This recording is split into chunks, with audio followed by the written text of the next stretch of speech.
Olá, sou a Viviates. Eu sou a Vanessa Faustino, Somos fundadoras do Guia de Mães Desesperadas. um aplicativo que está dentro do Android e do iOS, e estamos aqui na TV Relacionamento. Ó.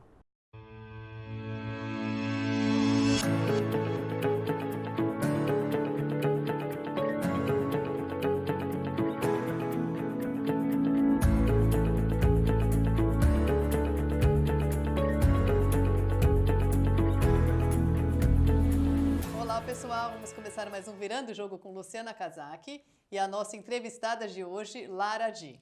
Lara, muito feliz que você tenha vindo aqui, viu? Obrigada, Um querida. prazer pelo enorme convite. receber você. Igual, Vou falar um pouco desta mulher maravilhosa que eu conheci recentemente. Incrível, lutadora, empreendedora, guerreira, mulher forte, decidida, foi atrás dos sonhos dela, veio de Pernambuco? Não, da Bahia, de Da Bahia, Itabuna. desculpa, da Bahia com 12 anos de idade. Isso. Aí ela vai contar pra gente um pouco da história dela, que é uma trajetória longa e muito bem sucedida. Então eu queria deixar com você. Obrigada. Meu nome é Lara Di, né? Quer dizer, na verdade, meu nome é Edilara. E houve um momento que eu vou contar que Lara Di é um nome invertido, né? É você pegar Edilara e inverter, né? Sim. Que eu faço uma brincadeira que ninguém precisa chamar Edilara, eu preciso chamar Lara ou Edi, né? Tá tudo certo. Bem, eu tenho 64 anos hoje, tenho 52 anos em São Paulo. Eu cheguei em São Paulo aos 12 anos, de Pau de Arara. O Pau de Arara levou 7 dias para chegar aqui, o caminhão, foi uma longa Que viagem, loucura. né? Naquela época a gente vinha realmente assim. A cidade que eu nasci, Itabuna, era uma cidade de cacaueira, mas que teve uma grande crise com a vassoura de bruxa no cacau. E aí nós éramos pessoas já muito pobres lá, né? E minha mãe contava que desde quando eu tinha 6 anos, eu dizia a ela que eu queria fazer negócios. E eu até conto em alguns livros que eu faço parte exatamente sobre isso. Eu sempre pensei em empreender. Até mesmo quando eu morava num cortiço lá na Bahia, que tinha uma fila no banheiro, e eu ficava pensando, um dia eu vou construir banheiros e todo mundo vai ter um banheiro, eu vou vender banheiros independentes. E eu tinha 10 anos quando eu pensava isso. E eu sempre achei, de verdade, que eu ia virar o jogo. Eu não sabia ainda que o nome era esse, mas eu tinha consciência que eu viraria o jogo. Então, e aí, depois de muito infernizar a vida da minha mãe, aos 12 anos, com 12 anos, eu consegui que ela viesse embora para São Paulo comigo, no Pau de Arara. E qual não foi a nossa surpresa? Que por mais que eu pensasse em vir para São Paulo, porque São Paulo era uma cidade que ficava rico, Sim. e eu queria ser rica, né? Por mais que eu pensasse nisso, eu não imaginei que São Paulo fosse tão grande, e nem que tivesse tantas lâmpadas, né? Tinha muitas lâmpadas o dia que eu cheguei. E eu cheguei aqui chovendo. Você sempre pode me interromper, tá? Porque À eu sou uma historiadora, vontade, tá? você tem tempo aqui à vontade para falar. E aí eu cheguei aqui e eu vi 7 dias depois, chovia, fazia frio naquela época, né? Há 52 anos atrás. Fazia muito frio e eu jamais imaginei. Enfim, e por uma dessas circunstâncias que a gente acabou perdendo a única carta que tinha. Ah, detalhe, né? A gente não sabia ler muito, né? A gente sabia mal ler alguns nomes. E a gente acabou parando, indo morar na rua por uma semana e foi uma coisa bem complicada, bem difícil. Mas aí eu detectei que na Redondeza existia uma Casa do Norte. E eu fui falar com essa pessoa da Casa do Norte, que a gente estava com fome, que eu precisava de alguma coisa, que eu estava com a minha mãe. Quer dizer, eu sempre tive essa atitude, né, que tenho, né, na minha Sim. vida de ir atrás, de procurar, de perguntar. Eu não sabia muito, eu não sabia nada, mas eu fui perguntar. E não foi a minha sorte, né, que ele me deu também um emprego, também um trabalho, me deu comida, me deu trabalho para mim e para minha mãe. E aí começa, né, a minha história em São Paulo. Eu digo para ele que eu vou para Santo André. Eu tinha o nome, mas eu não sabia ir. E aí eu fico muito amiga desse senhor, dono dessa Casa do Norte. E ele nos leva para trabalhar na Casa do Norte de Santo André, eu e a minha mãe. E ele nos arranja um emprego na casa de uma francesa. Na época, a Ródia tinha vindo para o Brasil. Eu creio que a Ródia foi uma das primeiras multinacionais do Brasil. Tá. E esse casal, Madame Bruel, com seu marido, ele era vice-presidente da Ródia, eles tinham vários funcionários e esse senhor, seu José, pediu para arrumar um emprego para mim e para minha mãe. Eles arrumaram gentilmente, ela arrumou gentilmente em atendimento a ele, atendendo ele. Sim. Porque, na verdade, Madame Bruel já tinha 6 funcionários de casa e ela não precisava disso, mas ela Sim. colocou minha mãe como ajudante e me colocou como ajudante de babá. Então, isso aí eu me chamava Edilara, né? E aí eu fui ser ajudante de babá. Aí, o que aconteceu? Muito pouco tempo depois, a babá oficial, né? Essa moça, ela tinha um problema comigo. Ela não gostava de mim, entendeu? Porque eu era muito enxerida, e eu era mesmo. Uma menina com 12 anos não sabia nada, mas eu era enxerida, porque era uma Sim. casa linda, enorme, eu nunca tinha visto tudo aquilo. E ela me deu um trabalho para fazer que ela detestava fazer na parte da tarde, que era quando as crianças iam para a escola, que era arrumar o closet da madame. Mas, nossa, aí você eu ficou encontrei meu doida. mundo. Foi a sua realização. Aí foi minha realização. Eu transformei o closet da madame em um closet muito organizado e a madame queria saber, então, Quem que estava cuidando? quem que estava cuidando. E essa moça disse à madame o seguinte: Madame, essa garota que mexe em tudo que está cuidando. Não sabendo ela que essa foi a minha grande virada. Porque aí a madame virou para ela e falou assim: então, agora ela não é mais auxiliar de babá, agora ela é a minha assistente. Olha, aí quebrou as pernas, né? Aí Da quebrou outra. as pernas da A vida é outra. assim, tá vendo? Né? E aí começa essa história e a madame me perguntou: como você chama? Eu falei Edilara. E aí a madame achou que Edilara era um nome muito grande, até porque ela estava aprendendo português e Edilara era mais complicado dela falar. Sim. Então ela falou: eu vou chamar você de Lara. E quando eu vi, a madame tinha um closet de mais ou menos uns 100 metros quadrados, eu sempre digo isso, lindíssimo. E eu olhei para aquilo e eu me apaixonei por aquilo, aquela beleza toda, aquele colorido, né? Porque tinha espaço de roupas amarelas, Sim. pretas, azuis, vermelhas, enfim. E aquilo me encantou, né? Eu falei, Lógico. Era tudo novo, belo, bonito. bonito, né? Por que não se encantar? E aí eu tenho isso em mim, porque é uma coisa que dizem, né? Aliás, é uma das coisas que eu tenho bastante carinho, que eu fui capa da revista Época, eu e mais 4 pessoas bem mais importantes que foi uma capa de revista chamada Generosidade, foi um projeto que a Época fez e que eu adorei participar, realmente. Eu sempre fui uma pessoa generosa, está dentro Sim. de mim, entendeu? Faz parte, a gente já nasce A com gente isso, já né? nasce com isso, né? E aí eu comecei a lavar os solados dos sapatos da madame, porque eu achava que aquela areia da rua não devia entrar no Com closet. certeza. E aí madame percebeu todo esse meu cuidado, enfim. Eu fiquei nesse trabalho com a madame 3 anos para 4 anos, fui para a escola me alfabetizar, fui fazer o primário, e aí também, e aí a madame achava que eu era uma pessoa muito bonita, e ela assistia a televisão no Brasil, e a gente tinha pouca televisão. Para você ter uma ideia, na época, a televisão ainda era na Tupi, TV Tupi, Tá. né? E aí a madame disse: você é muito mais bonita do que um monte de gente que eu vejo por aí, e você vai ser chacrete, porque você é linda para ser chacrete. Lógico, tem que aproveitar mesmo, né? Tem que botar a cara para bater. Virei chacrete. Nunca imaginou que isso um dia fosse acontecer com você. Nunca imaginei que isso fosse um dia acontecer comigo, mas era mais ou menos assim: você tem uma coisa aqui, um valor aqui, você vai ter 4 valores aqui, Sim. e aí você vai atrás. Lógico. E eu comecei a aprender muita coisa, né? Eu tenho essa característica de gostar de aprender até hoje. Até hoje. Isso nasceu com você, vai morrer com Vai você. morrer comigo, né? E então eu fui ser chacrete, depois eu fui passista, dancei no bolinha, enfim. Mas em toda essa minha carreira de passista, de chacrete, de bolete, de dançarina, eu sempre percebi que eu era uma pessoa de empreender. Sim. Eu percebia que eu não trabalharia para ninguém. Eu percebia que eu criaria as coisas. Muito cedo eu comecei com Você isso. tinha capacidade para isso e você se sentia, né, capaz para fazer as coisas. Eu Não queria ser mandada. eu nunca sonhei em ser mandada, Não eu queria nunca ser sonhei em mandada. ser em ser assim, Sim. vou fazer isso, vou trabalhar para alguém, vou trabalhar não sei. Não, eu sempre pensei, eu vou ganhar, eu vou fazer, eu vou criar, eu vou fazer, né?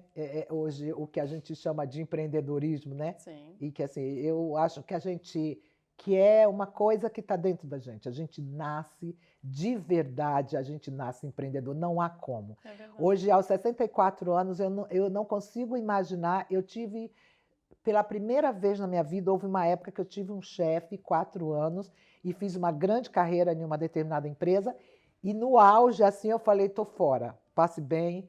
Não é isso que eu quero Não para é mim. isso que eu quero para mim. Você não vai dizer para mim o que eu faço, entendeu? Exatamente. Né? Tem gente que não consegue ser mandada, Você não consegue ser controlado, Não você não adianta, consegue ser nasce da mandado. pessoa, Né? não É tem inerente jeito. a você, É. né? É uma coisa.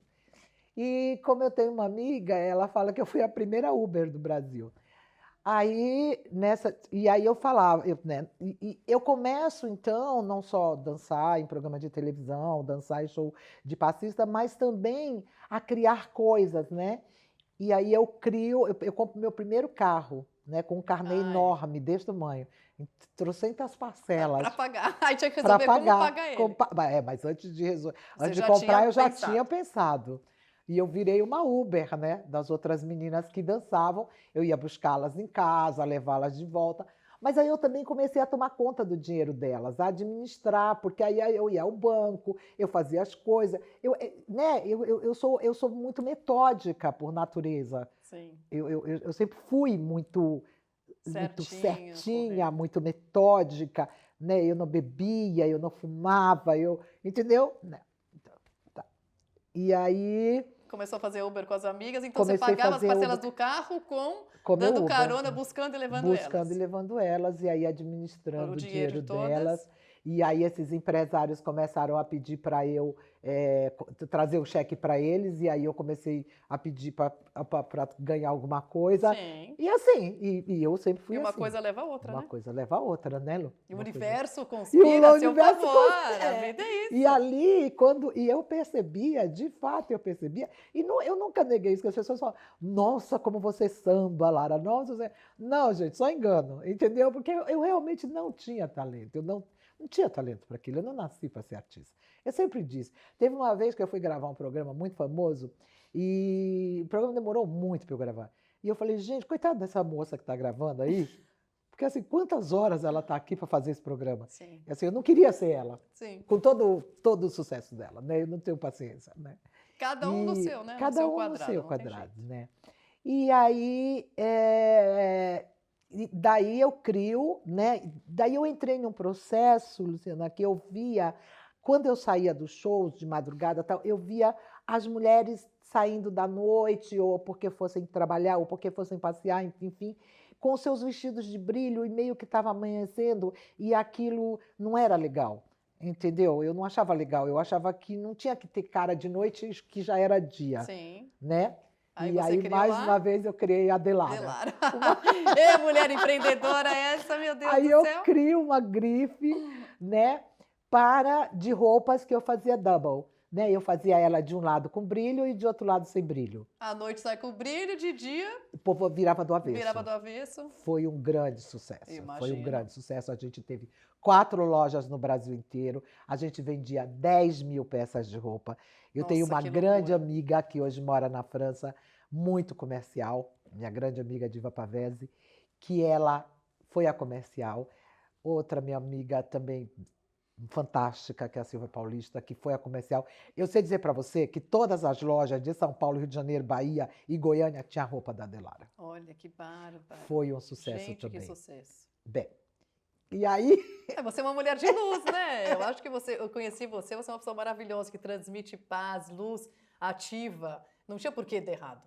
Eu tenho certeza. Obrigada. É verdade, mas quando a gente quer muito uma coisa, e você colocou na sua cabeça quando você veio para São Paulo, mãe, vou ser rica. Você palavras suas para mim, vou ser rica. Então, quando a gente coloca Não uma tinha coisa na como. cabeça, não tinha como você não conseguir o que você queria. É, Era impossível. Você não ia sossegar enquanto você não conseguisse alcançar seus sonhos. Era meus sonhos, meus É dentro de você, isso faz parte de você. Não uma- é todo mundo que tem isso, né? Uma vez, uma dessas pessoas que eu trabalhava de doméstica, na era que eu era doméstica, veio me mostrar São Paulo, né? Porque quando eu cheguei eu não conhecia São Paulo, então veio me mostrar na época a Praça da República, não sei o que lá. E aí me mostraram o Círculo Italiano, o edifício Itália, e ela olhou, eu olhei para cima, né? Eu nunca tinha visto um prédio tão alto, e ela falou assim para mim, lá em cima tem um restaurante chiquérrimo, mas só é para rico. E eu falei, que bom, porque um dia eu vou É ficar pra mim. comendo aí. Ela falou, você é louca, você nunca vai entrar.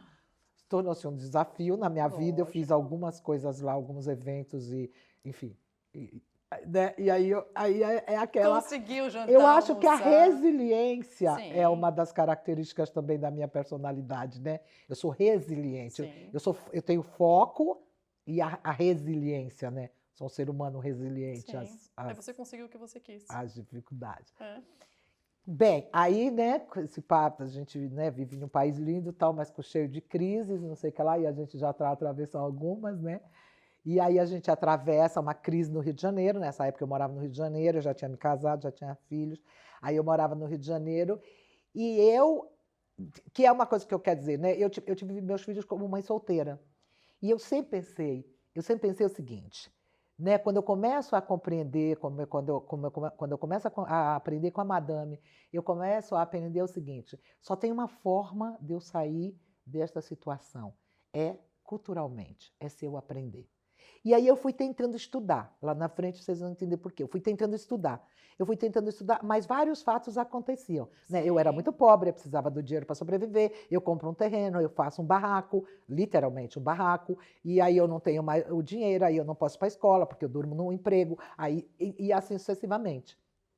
Quando eu tive minha filha, eu tive filho muito jovem, com 19 anos, quando eu tive minha filha Roberta, o que eu fiz?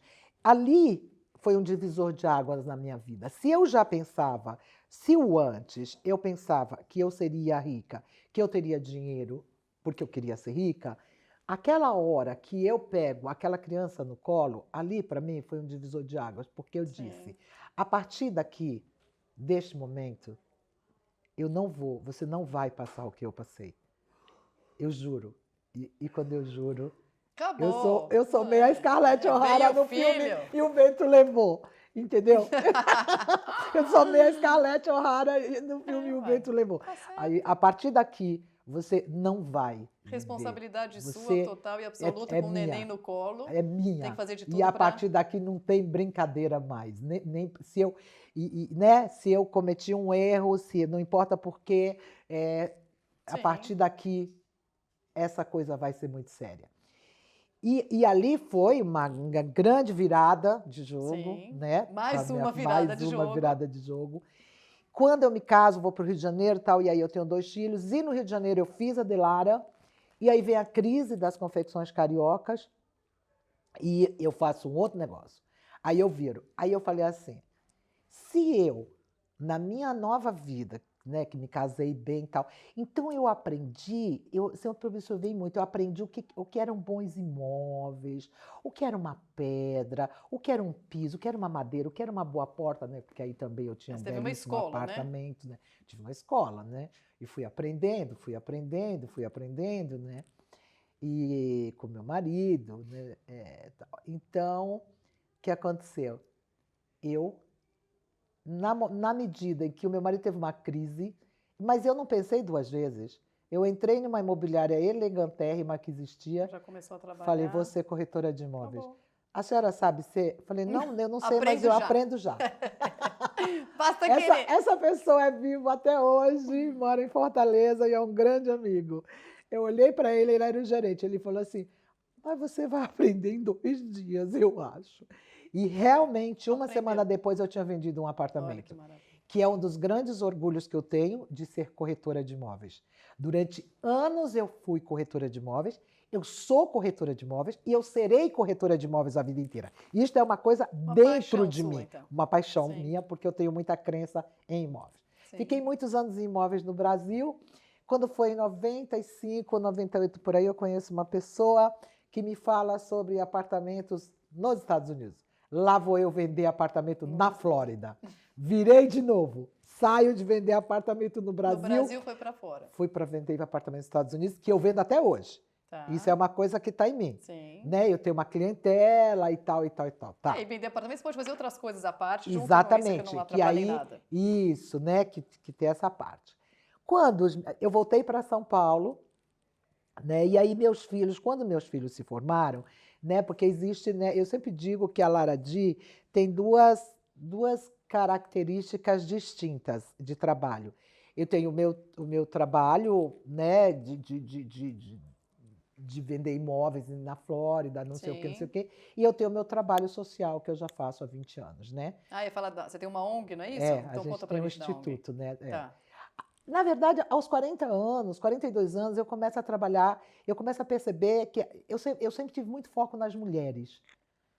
Exatamente porque eu venho da comunidade. Sim. Né? Então, eu via todas essas coisas que as mulheres passavam. E eu sempre fui uma pessoa exatamente muito lutadora. Eu fiz greve com os caras porque ele não entregava o bujão de gás para quem morava lá no pé do morro. Eu fiz greve e ninguém comprava. Entendeu? Eu sempre fui essa, né, essa socialista, assim, né, tal. E aí a gente começa a fazer um trabalho com as mulheres de rua e, posteriormente, a gente vem fazendo um trabalho que é o Instituto Beleza e Cidadania, que é um trabalho que a gente faz de capacitação de mulheres na área de beleza. Né? Então, em várias coisas que envolvem beleza. Eu utilizo a ferramenta da beleza como resgate humano para essas pessoas. Né? Eu trabalho, hoje uma palavra muito batida, essa coisa da autoestima, mas eu trabalho autoestima, mas que é muito importante, Nossa, exatamente. É primordial. Eu trabalho autoestima, eu trabalho junto com elas, tudo junto com o que elas querem. Né? A inclusão, né? A cidadania, os direitos, como eu digo, a beleza, ela começa em quando a gente acorda, a gente acordar, a gente olhar para a gente tomar um banho e a gente escolher, pensar o que a gente quer para a gente. Exatamente. E ter um pensamento positivo, né? E aí a gente cria a Beleza e Cidadania, que é uma organização social que a gente capacitou, né, a 39 mil mulheres, incluindo essas mulheres, tentando incluir essas mulheres no mercado de trabalho. Hoje, o nosso projeto está em vários lugares do Brasil e do mundo. Né? E a Beleza e Cidadania. E aí, nesse momento, vou falar de. Ainda temos tempo? Um pouquinho só. Um pouquinho só. Então, eu queria que a gente falasse depois um pouquinho do seu livro rapidamente. Tá. Porque nós estamos com o tempo curto. Você viu? Conta uma história. É que a sua história, ela vai, né? Se deixar, a gente fica 1h30, 2 horas aqui, mas a gente não tem esse tempo. Mas nesse momento que eu começo a trabalhar com mulheres, não sei o que lá, eu também começo a sentir falta de entender o que é o ser humano. Né? De me perguntar por quê. O que eu fiz? Aos 60 anos eu fui para a faculdade, hoje eu sou socióloga. Né? E aí eu quero fazer um mestrado em antropologia, tem 1 ano e meio que eu estudo inglês, é uma outra parte, eu estou virando o jogo de novo. Né? Não tem parada, não vai parar nunca, só o dia que morrer. Só o dia que morrer.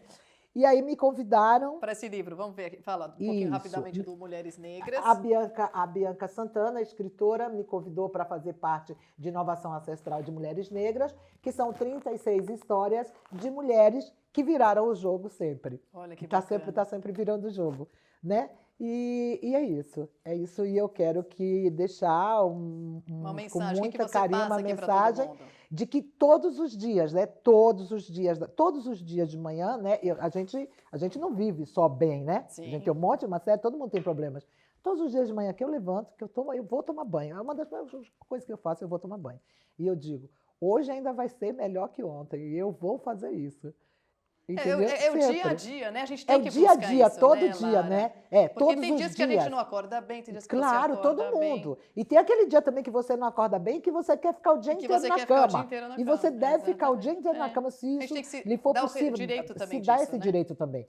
Não se cobrar, né? Mas acreditar mesmo, né? Pode ser difícil. Quando a gente está em situações adversas, parece que aquele momento não vai passar. Mas isso sempre mesmo. acredite que aquele momento passa e que dali a gente tirou alguma coisa. Então, Você ficou forte, né?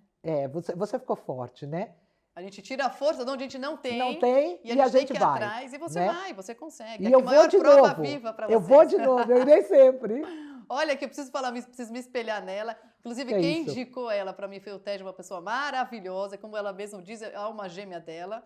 Então, gente, eu só tenho a agradecer, espero que vocês tenham gostado do nosso programa, uma história de vida linda como a Lara. Lara, como é que você está no Instagram? Tem alguma coisa que você quer passar para as pessoas poderem já acompanhar a sua história? É Lara Di, como que é do Instagram, que eu não sei muito também? Lara Di do Instagram, @, Lara Di. Pode ser, né? Lara Di. Di, isso. E a gente né? coloca E no aqui depois Face, também para o Lara pessoal Di. assistir você. E com muito carinho, eu estou sempre disponível, sou voluntária em vários projetos, em várias coisas.